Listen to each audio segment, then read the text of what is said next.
各位大家好，今日係2026年5月19日。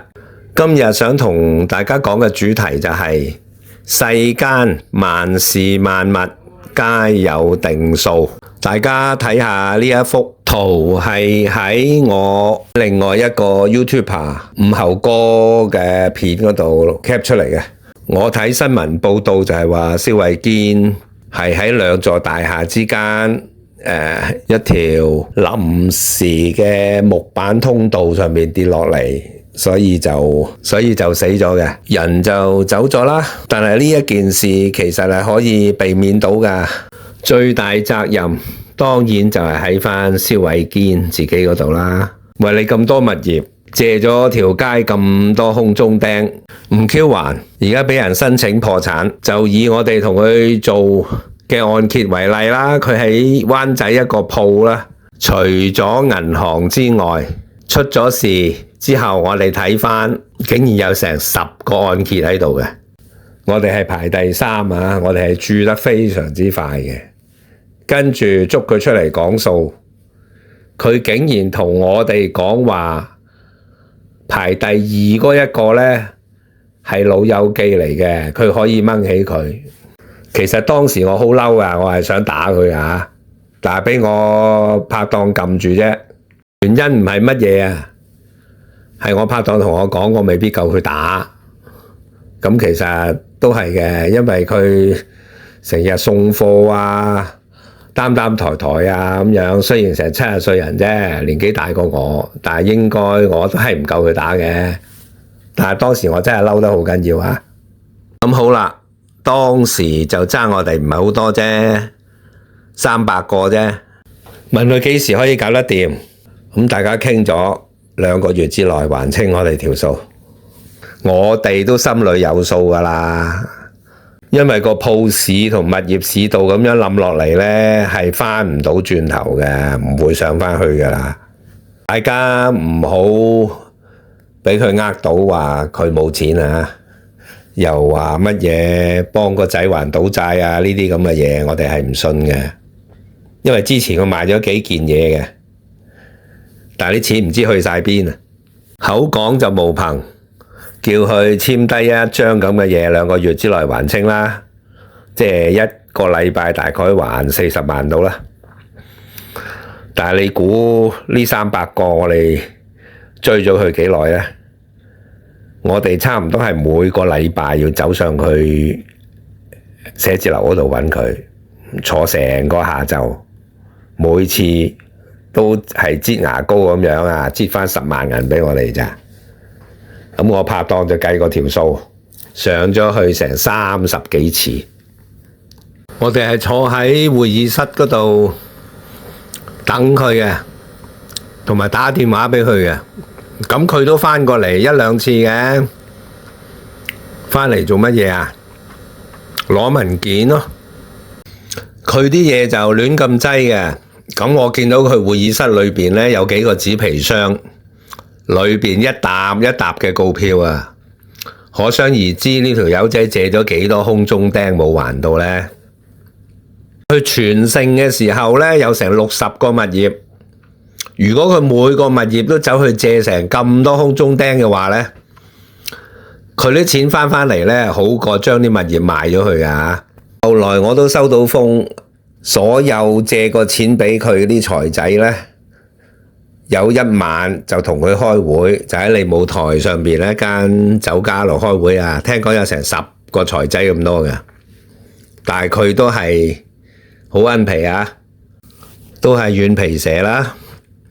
咁後來我知道係有啲行家走去報警㗎，咁差人呢，亦都拉咗佢2公婆嘅，好似話係涉嫌詐騙咁話喎。我就話應該一定冇事，因為點解呢？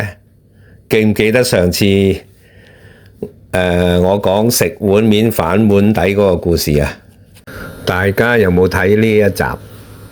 冇就去重溫返啦嚇。嗰個朋友都有去報強力部門㗎，因為嗰單嘢好明顯嘅，律師睇完都話係有 case，因為點解啊？偷公司錢去幫自己屋企人同埋自己買保險喎。另外就係做假數喎，客找數嘅錢你就當係借俾公司嘅，就喺公司攞錢就話公司還錢俾你。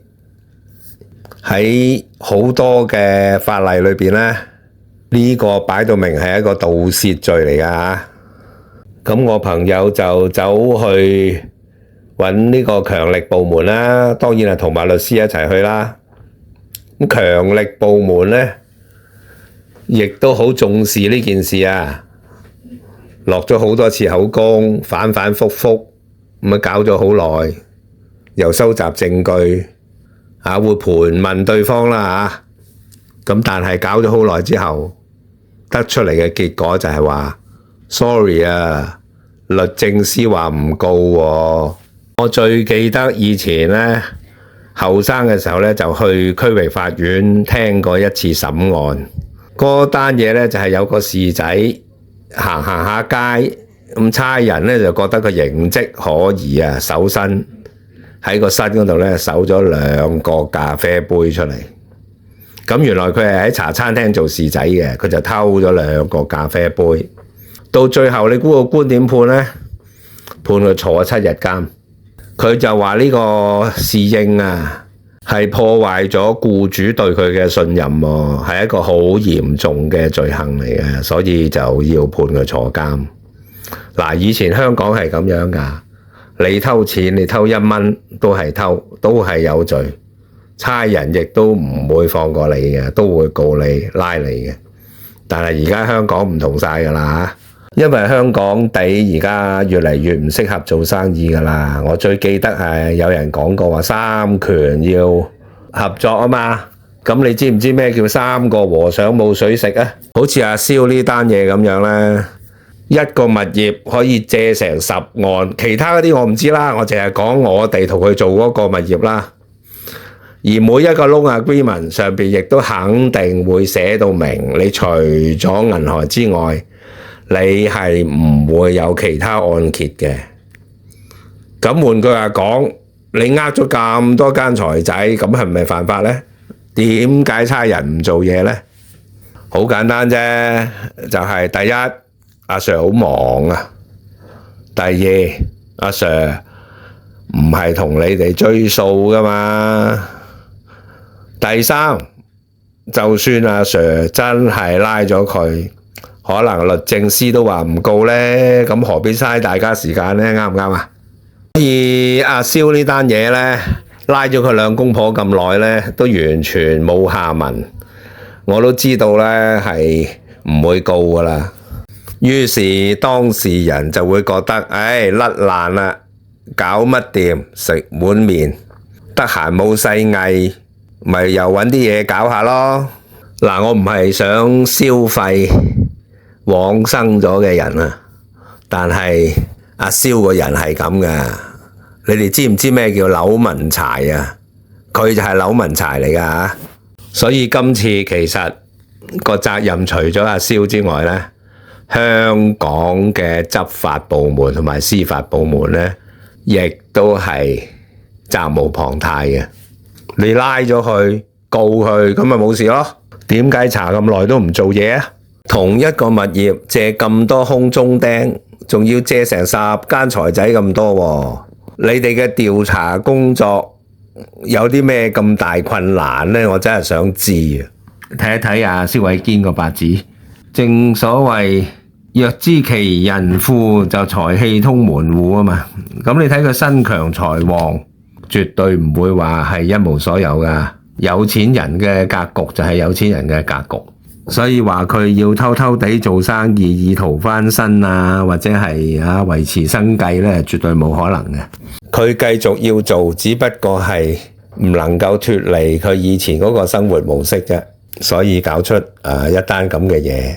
大家睇下呢一幅漫畫，阿蕭單嘢發生咗之後咧，我就睇翻我哋以前同佢啲通訊啊。呢幅漫畫咧就係我拍檔追阿蕭數嘅時候咧發俾佢嘅。你睇下嗰個對話，一簽完份嘢，10月12號簽，每個星期還40萬，即刻就唔算數啦，就冇咗影啦。於是我哋就發 WhatsApp 揾佢咯。嗱，我就相信我拍檔發呢一幅圖咧，係即係話俾佢聽，其實我哋係幫緊你嘅，我哋都唔想趕絕你咁解。係好奇怪喎，阿蕭係點樣死嘅咧？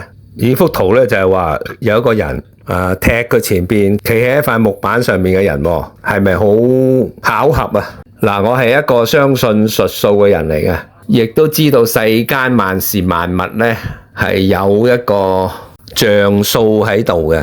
於是咧，我就將我拍檔 send 呢一幅圖俾阿蕭嘅時間咧，就起咗一個卦。睇下呢個卦講乜嘢啊？大家可以睇翻我上次用時間起卦嗰個方法。上卦就係9加10加2等於21。21用8嚟除咧，剩翻5。乾兌離震巽，所以上卦咧係巽，巽為風。子丑寅卯辰巳，巳時就係6。21加6啊等於27，27俾8除咧剩3。乾兌離，離為火，下卦係火，風火加人卦。講乜嘢㗎？佢話說話必須言之有物，做事必須持之有恒。而呢支卦我哋係追佢數喎，同埋佢係應承咗我哋會俾噶嘛，係提醒佢係男人大丈夫啊，君子啊，講嘢要算數噶。咁係咪好切合呢支卦同埋嗰個實際嘅情況啊？喂，你想通想透好噃，大丈夫重節義，闖一生基業。欠人一文錢不還債不遠，賒人一生債不還不痛快。今日些事須從還時想。早期嘅時候咧，用易經嚟占卜，好多人咧就淨係睇個卦辭同爻辭，就唔知道咧要睇埋象傳喎。嗱，孔子就研究易經，研究到咩啊？緯偏三絕啊，即係連接住嗰啲竹簡嘅牛皮咧，都俾佢揭到咧係斷咗3次，可想而知咧佢係研究易經嘅專家嚟嘅。佢就寫咗10易，裏邊包括象傳啊。可能有人會問：哇，咁樣呢啲咧，我哋成日見到敖龜殼啊、拋銅錢嗰啲咧，嗱，呢個又另外一種玩法嚟嘅，呢個叫火珠林。咁就睇世應、動爻、變爻同埋六親啊，即係父子財輕官嚟定一支卦嘅吉凶嘅。嗱，我嘅睇法咧就係你用卦辭、爻辭同埋睇個卦象，即係象傳裏邊所講嘅嘢咧，就係睇一啲基本嘅嘢，即係睇嗰支卦係你當係啲咩好嘢啦，即係講一啲大方向、大道理咁樣啦。你作為一個君子，點樣處世、點樣做人有關嘅。而火珠林嘅方法咧，係睇一啲世俗啲嘅嘢啦，即係好似錢銀女人啊、交易買賣啊、疾病啊、今次打麻雀贏定輸啊、考試合唔合格啊、有冇官星啊，呢啲咁嘅嘢嘅。我會稱之為一啲 micro 嘅嘢，因為研究卦辭、爻辭、卦象都需要個人有翻咁上下修養同學識先得㗎，唔係咁容易嘅。咁所以你知道邊樣嘢會比較受人歡迎啲啦？身體最誠實啊嘛。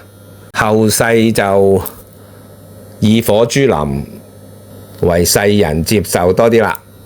咁冇嘅，如果知世先生呢個頻道係多啲人睇嘅話，我都可以同大家交流下火珠林係點樣玩法嘅。